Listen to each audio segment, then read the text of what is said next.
दीपक रंजन साहब, ऐसा लग रहा है कि जो खटास थी, कटुता थी, एक दिन पहले हमने डिबेट की थी इसी मसले पर, जो बयानबाजी आप लोगों के बीच चल रही थी, तो उसमें कांग्रेस के प्रवक्ता भी तल्ख थे। वो कह रहे थे समझ नहीं पाए, वो कह रहे थे भाई बीजेपी को हराना है तो समाजवादी पार्टी को साथ देना चाहिए। लेकिन कम से कम पुनीत पाठक की लहजे में ऐसा लग रहा है कि राहुल गांधी ने जो संदेश दिया उसका असर हो रहा है, मिठास आ रही है, सब कुछ ठीक हो जाएगा। दीपक रंजन साहब,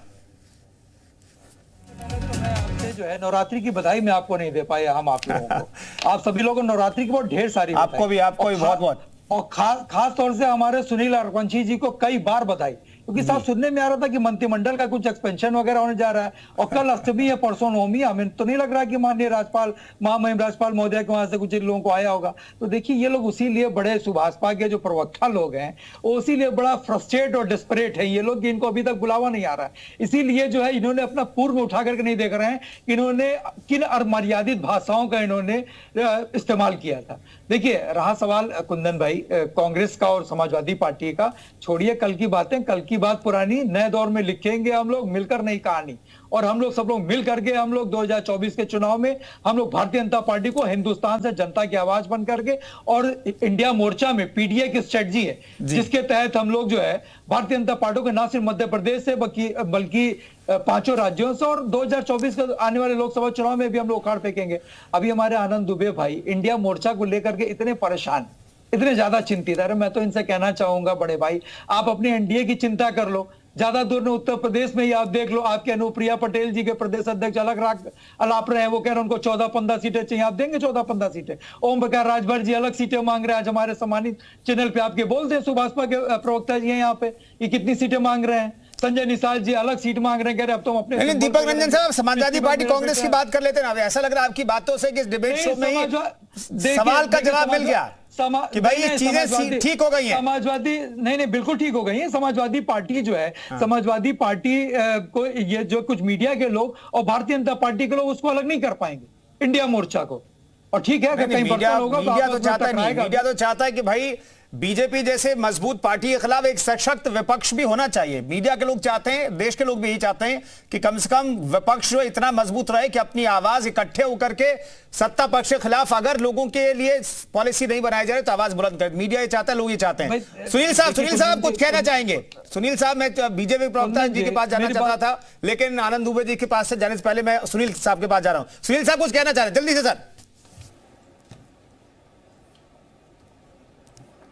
जी देखिए, अभी हमारे समाजवादी पार्टी के प्रवक्ता को बड़ी चिंता है कि हमारे माननीय राष्ट्रीय अध्यक्ष जी मंत्री बनने का काम करें। बिल्कुल बनेंगे, आप चिंता मत करिए। मैंने तो बधाई दी, अपनी चिंता कर लीजिए जिस तरीके से आप। मैं तो बधाई दे रहा हूं आपको, मैं बधाई दे रहा हूं आपको, नवरात्रि के पावन उसकी मैं आपको बधाई दे रहा हूं। हाँ, धन्यवाद उसके लिए, बहुत बहुत धन्यवाद। और आपको इन्विटेशन भी दिया जाएगा, आप निश्चिंत रहिए। धन्यवाद, आपको भी इन्विटेशन देंगे, आप भी वहां मौजूद रहिएगा क्योंकि बहुत जल्दी समय आने वाला। रही बात मंत्री पद को लेकर राष्ट्रीय अध्यक्ष जी ने मंत्री पद छोड़ने का काम किया है। हम लोगों में कोई लालच पद नहीं है कि हमको मंत्री पद मिले और हम लोग सत्ता का लाभ लेने का काम करें। आपके राष्ट्रीय अध्यक्ष जी की तरह नहीं है जो जैसे केशव प्रसाद मौर्य जी को जो है कह रहे थे कि आप 100 सीटों लेकर आइए, हम मुख्यमंत्री बनाने का काम करें। मना कर दो क्या मंत्री पद मिलेगा? थोड़ा धैर्य रखिए। आपका जो नया गठबंधन अभी जो डॉट लग गया है, आपका पूरी तरीके से बिखर चुका है। 2024 में अरे छोड़िए, अपनी चिंता करिए, कितनी सीटें मिल रही है इसकी चिंता करिए। छुपा नहीं है, आप परेशान मत होइए। हमारा एनडीए का गठबंधन बिल्कुल मजबूत है। हम लोग एक दो सीटों पर नहीं आपकी तरह लड़ रहे हैं। हम 80 सीटों पर उत्तर प्रदेश के अंदर। दीपक रंजन, सुनील अरवंशी जी को अपनी बात खत्म करने दीजिए। मैं बता रहा हूँ, तारीख बता रहे हैं क्या? मैं बता रहा हूँ, मैं आपको बता रहा हूँ। देखिए, हम लोग एनडीए जो गठबंधन है मजबूती से उत्तर प्रदेश के अंदर 80 सीटों पर चुनाव लड़ रहा है। हम लोगों के यहाँ सीटों का कोई झगड़ा नहीं है। अखिलेश यादव से भी गठबंधन जब हमने किया था तब हमारे राष्ट्रीय अध्यक्ष जी ने कहा था एक भी सीट नहीं देंगे, तब भी हम अखिलेश यादव जी के साथ गठबंधन करने का काम करें। हम आपकी तरह नहीं है सीट नहीं मिली और गठबंधन छोड़ने का काम किया। हम आपकी तरह नहीं है जो गठबंधन के बाद खत्म होने के बाद नेताओं को बोलने का काम करें, उनके खिलाफ पोस्टर लगाने का काम करें। चलिए, ठीक है, आपका कल्चर है, हमारा समाजवादी एक एक करके दीपक रंजन साहब, सुनील लालवंशी साहब, एक एक करके ना। दीपक रंजन साहब नॉन स्टॉप बोल रहे हैं फिर से। आप आनंद दुबे जी, ये शहनाई फिर से बजने लगी है। विदाई के शोर से पहले फिर से शहनाई की आवाज सुनाई दे रही, कम से कम इसी कार्यक्रम में। नहीं, कई बार जो है अपने आंसुओं को छिपाने के लिए और जनता को बरगलाने के लिए भी अलग अलग तरह की आवाजें निकाली जाती हैं, लेकिन दिल का दर्द जो है वो दिल में बना ही रहता है। सबसे बड़ी बात यह है। और एक चीज और मैं कह दूं कि देखिए, कांग्रेस पार्टी ने जो है ना, हमेशा इतिहास रहा है कांग्रेस पार्टी का धोखा देने का। चाहे वो चंद्रशेखर जी रहे हो, चाहे वीपी सिंह रहे हो, चाहे चौधरी चरण सिंह जी रहे हो। और इन्होंने कहा गुस्से में निकल जाता है। अरे आपका गुस्सा तो ऐसा था कि आपने नरसिम्हा राव जी को उनके अंतिम पार्थिव शरीर को कांग्रेस मुख्यालय में नहीं आने दिया। अगर गुस्से की बात ये है तो मतलब आप गुस्से में बातें निकल जाती हैं। आपने किस तरह का अपमान अपनी ही पार्टी के लोगों का किया है ये बताने की जरूरत नहीं है। और देखिए, पहले दिन से मैं बीच में नहीं बोलता हूं, आप अपने समय में बोलिएगा। मैं बीच में नहीं बोलता हूं, आप अपने समय में बोलिएगा, मैं पूरे धैर्य से सुनूंगा आपको। देखिए, पहले दिन से गठबंधन में लोगों को अपमानित करने का काम शुरू हुआ है। अब इस गठबंधन के कहा जाता है कि इस गठबंधन के लिए सबसे ज्यादा प्रयास जो नीतीश कुमार जी ने किया। जैसा आज आईपी सिंह ने राहुल गांधी जी के लिए उल्टे सीधे शब्द लिखने से पहले लिखा कि नीतीश कुमार जी ने बड़ी मेहनत की, लेकिन बैंगलोर में उसी नीतीश कुमार जी को कमजोर बताते हुए कितने पोस्टर लगे, उन पर कालिक पोती गई। बैंगलोर में, कर्नाटक में किसकी सरकार थी? कांग्रेस की सरकार थी। कांग्रेस की सरकार है, उसके बावजूद वहां पोस्टर लग जा रहे हैं, उस पर कालिक पोत दी जा रही है। इसके अलावा अभी जो हालिया अखिलेश यादव जी के साथ जो हुआ, अब कमलनाथ जी ने कहा अखिलेश वखिलेश, उसके बाद इनकी तरफ से बयान आए और उल्टे सीधे बयान आए। तो देखिए, कांग्रेस पार्टी का ये मूल चरित्र है और समाजवादी पार्टी का भी कुछ मूल चरित्र इसी तरह है। तो समाजवादी पार्टी ने भी देखिए, पहले कांग्रेस से गठबंधन किया 2017 में, फिर दोनों का गठबंधन टूट गया। उसके बाद ये बहन जी के साथ इनका गठबंधन हुआ और बहन जी के साथ गठबंधन टूट गया। इसके बाद ओम प्रकाश राजभर जी के साथ हुआ, वो गठबंधन टूटा। केशव देव मौर्य जी की गाड़ी तक छीन ली इन लोगों ने। किस किस तरह से उनको अपमानित किया ये भी बताने की आवश्यकता नहीं है। तो कांग्रेस पार्टी हो या समाजवादी पार्टी, ये दोनों का मूल चरित्र लगातार लोगों को धोखा देते रहने का है।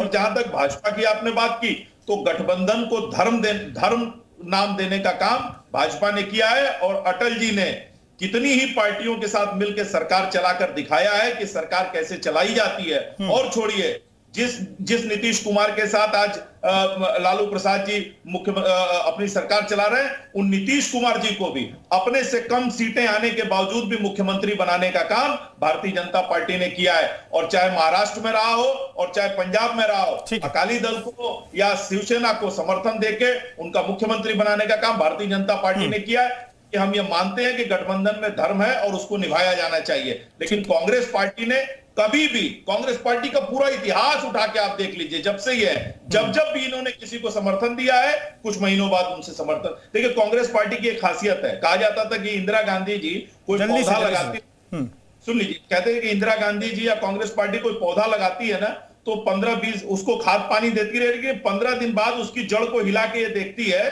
थोड़ा उसको हिला देती है कि कहीं ये जड़ ना पकड़ ले।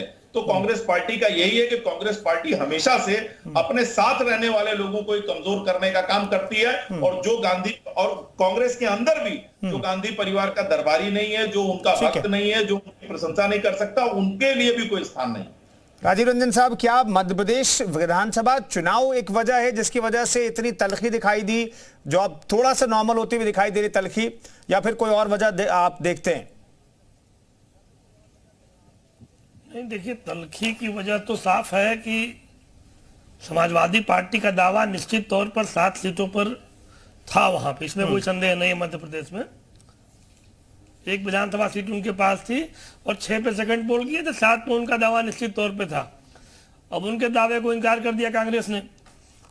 सवाल यह है कि इंडिया गठबंधन बना क्यों? इंडिया गठबंधन बनने के पीछे केवल एक मूल बात यह है कि मोदी को हराना।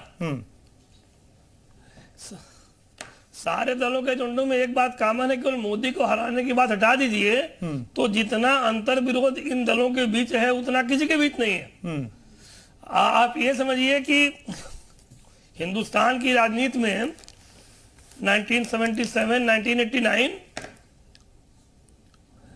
जब ऐसे दलों के गठबंधन बने और एक पार्टी के खिलाफ बने, एक पार्टी को हराने के लिए बने, उन सारे दलों के अंतर विरोध जैसे ही सरकार बने वैसे ही सामने आ गए जी। तो सवाल यह है कि अंतर विरोध जब दलों के अंदर है, उनकी नीतियों में अंतर विरोध है, तो ये निश्चित तौर पर जब इनका अंतर विरोध समय समय पर सामने आएगा। अच्छा, लेकिन अभी भी एक एजेंडे पे ये लोग आपस में सहमत हैं कि मोदी को किसी तरह से हराना है, इसलिए कि मोदी की नीतियों से इनके परिवारवाद को खतरा हो रहा है, इनके भ्रष्टाचार को खतरा हो रहा है। नहीं, ये इकट्ठा होने के पीछे यही वजह है क्या राजीव रंजन साहब? है और मोदी नहीं, राजीव रंजन जी, मैं एक चीज और जानना चाहता हूं, इकट्ठा होने के पीछे ये भी एक वजह है क्या कि अकेले आप मोदी को नहीं हरा सकते? नहीं, बिल्कुल नहीं हरा सकते। देखिए, बिना गठबंधन बनाए इस समय मोदी को पूरे देश में हराना असंभव है। गठबंधन इनका बना उसके बाद भी असंभव। आप समझिए, मोदी की नीतियों से अभी आज भी जनता को कोई नाराजगी नहीं है, ठीक है, गठबंधन इनका बना है। तो एक जो कॉमन एजेंडा है कि मोदी हटाओ, मोदी हराओ, मोदी हटाओ, बस एक एजेंडा इनको एक में बांध के रखा है। ठीक है, पुनीत पाठक साहब कुछ कहना चाहिए आखिर में? जी जी बिल्कुल, मैं कह रहा हूं कि ऐसे सरकारी राजनीतिक विश्लेषक साहब की बातें सुन के मुझे बड़ी हंसी आ रही है, जब प्रधानमंत्री मोदी जी अजीत पवार जी को भ्रष्टाचारी बोलते हैं और अगले दिन अपने साथ साबित करते हैं, आपकी पार्टी को मिलती है और आपको हंसी आती है। 50-55 सीटें मिलने वाली पार्टी को विश्लेषक की बात हंसी आती है। अरे हम तो स्वतंत्र विश्लेषण करके बता रहे हैं कि आपकी हैसियत क्या है, आपकी हैसियत क्या है और अन्य दलों की हैसियत क्या है। कोई दिक्कत नहीं होती है। जब जीतने वाली पार्टी हमको बता रही है सरकारी विश्लेषक इनकी पार्टियों में है, इनकी पार्टी में है, तो कोई दिक्कत नहीं है। चलिए ठीक है, वो सरकारी विश्लेषक नहीं है, वो स्वतंत्र विश्लेषक हैं। पुनीत जी, बहुत बहुत धन्यवाद तमाम मेहमानों का चर्चा में शरीक होने के लिए।